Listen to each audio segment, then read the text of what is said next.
Februari 2026 ni mwezi wa ajabu uliojaa mshangao, ukiwa na mpangilio wa kushangaza macho na akili.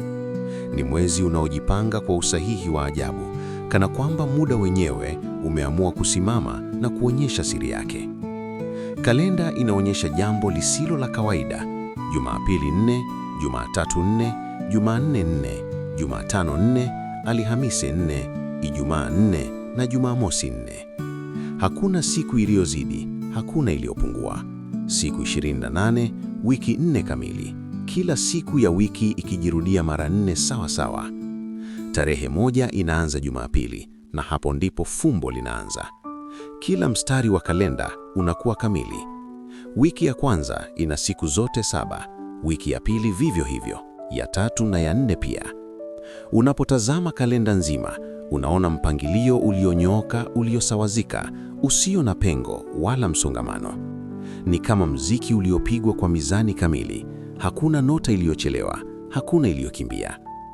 Ndani ya mwezi huu, kila siku ina uzito wake unaojirudia kwa nidhamu ile ile. Jumamosi 4 zinapita, Jumapili 4 zinapita, hadi siku ya 28 inapofunga pazia, Jumamosi. Hakuna tarehe ya 29, hakuna siku ya ziada. Februari unabaki kuwa mfupi, lakini ndani ya ufupi huo umebeba upekee mkubwa unaovutia dunia nzima. Ndiyo maana tukio hili linaitwa la ajabu, si kwa sababu macho hayawezi kuliona, bali kwa sababu hutokea kwa nadra sana. Kulingana na simulizi ya kalenda, mpangilio huu kamili wa Februari kujaza wiki 4 kwa usawa kamili hujitokeza mara moja tu baada ya miaka 823. Vizazi hupita, watu huzaliwa na kuondoka, lakini mpangilio huu huja kama mgeni wa nadra, akagonga mlango wa muda, kisha akatoweka tena.